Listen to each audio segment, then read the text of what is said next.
Good morning. I'm really glad to be here. I'm looking forward to hearing your stories and talking with you. We're going to start off, as Teresa has said, talking about community participation.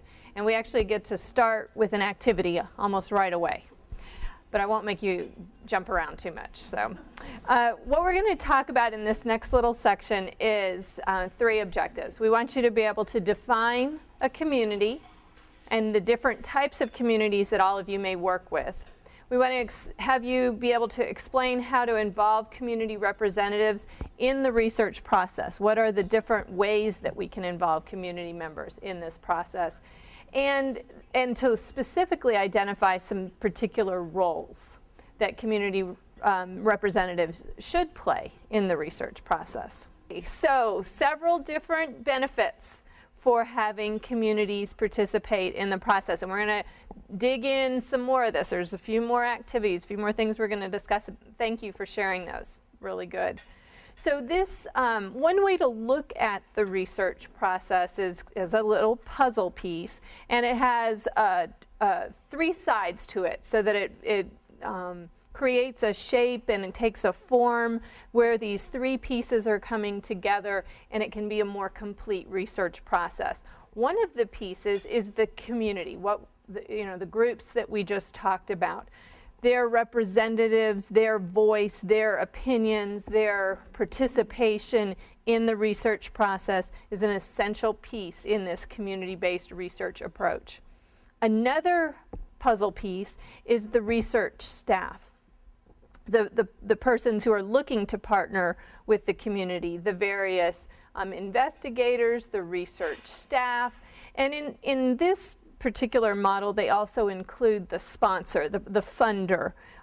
They kind of put them in this puzzle, in this particular puzzle piece. And that may not mean that the funder is on site, is directly there, but that their funds are being funneled through typically a research institution to reach the community and be part of this. And then the ECIRB is Ethics Committee or Institutional Review Board, names that are really interchangeable, but that review the research protocol, the proposed intervention, the research process, to ensure that community members, participants are being protected, that they aren't being taken advantage of. And we're going to talk a lot more about that particular element throughout the day. But those 3 pieces then can come together to ensure that this research process is fair and just and appropriate for answering the research question. Any questions about that particular model? So we're going to work through those pieces today. The objectives of this part of the session are to list the researcher responsibilities. What is the responsibility of a research person from an institution like a university to communities? And what are the sponsor responsibilities?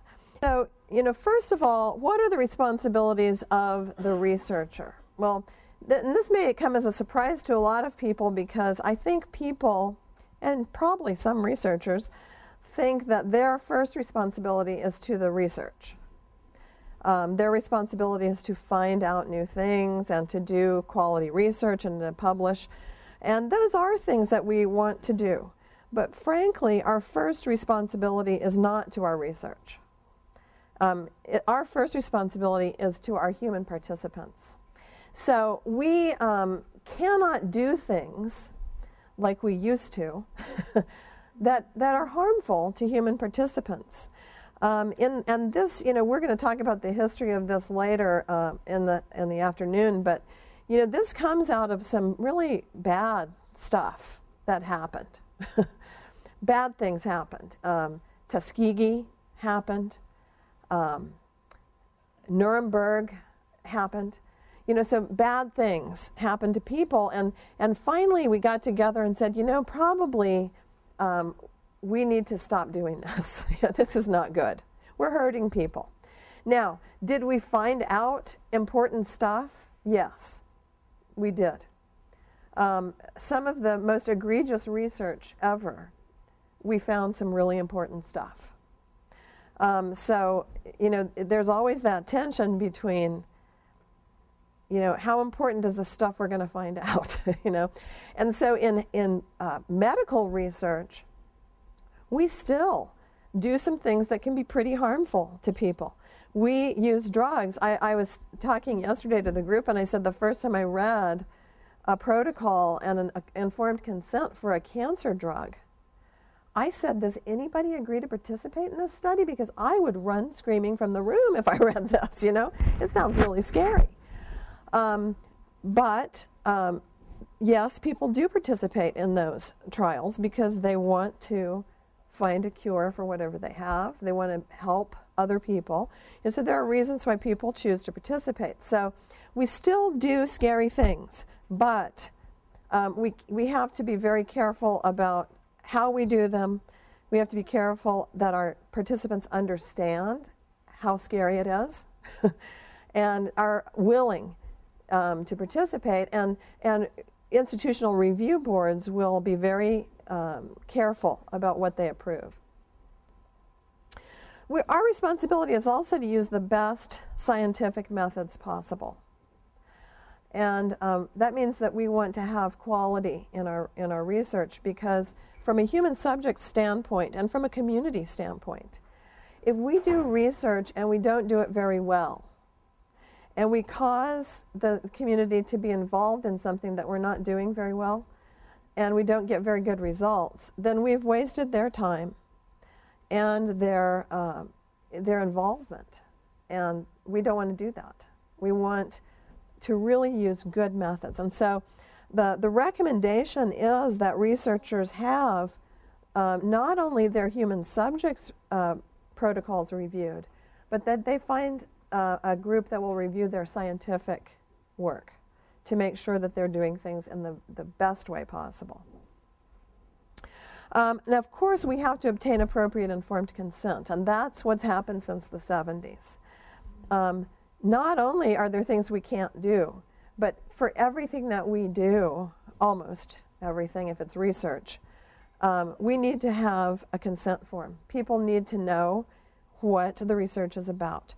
And so sometimes when I talk to students, and I teach a lot of medical students and public health students, and we talk about how should the community be involved in this whole process of figuring out how to do informed consent. And by the way, there's always a community person on an IRB. A lot of the students say, well, but if you tell them everything, then it's going to make the studies not going to work. You know, you won't find anything because they're going to know too much. Well,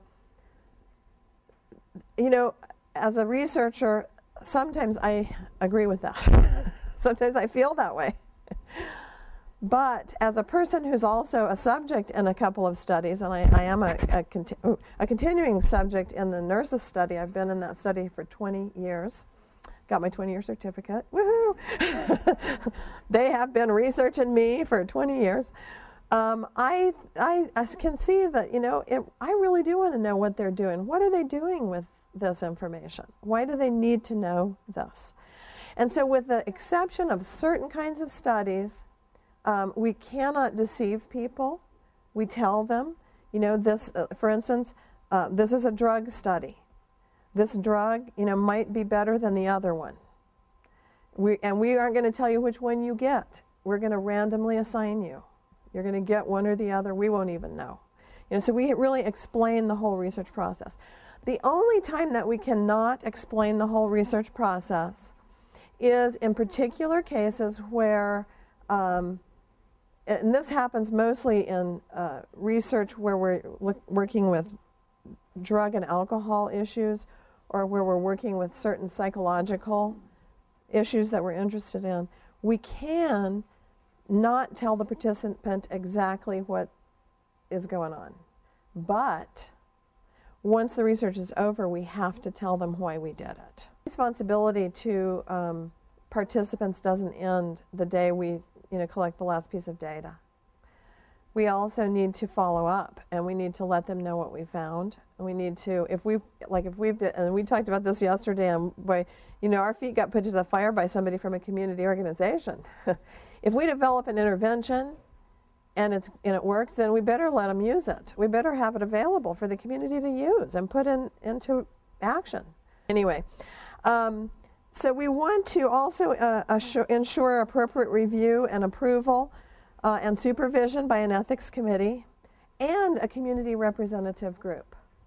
So when we're doing community-based research, not only are we under the supervision of our ethics committee, which we always are for research, but we should also be under the supervision of a community advisory group. We should have people from the community who are there to assure that we're doing what we said we were going to do. And that's very important. We also, of course, need to train qualified researchers, and that's what our two institutions here in El Paso are doing. UTEP and the University of Texas Health Sciences Center are training people to do research, and it's our responsibility to train them to do good research and make sure that they understand how to do that. I'm sorry, this is the sponsor, but the sponsors also provide the policies and procedures. So if you are doing an NIH study, policies and procedures may be a little bit different than if you're doing a study for WHO, if they're sponsoring a study. So, you have to be aware of what the sponsor wants from you and what they require, and it may be different. So actually, we have to answer to a whole lot of people. Are you getting that feeling? We have to answer to the community first, to the subjects, to the people who are in our studies. We have to respond to the ethics committee. We have to respond to our institution, and we have to respond to the sponsor. So everybody wants us to hold us accountable. And so there are a lot of rules and regulations. And then our sponsors are also supposed to ensure publication and dissemination of research results. And so that's two things. They want us to publish our results as researchers. Publish or perish.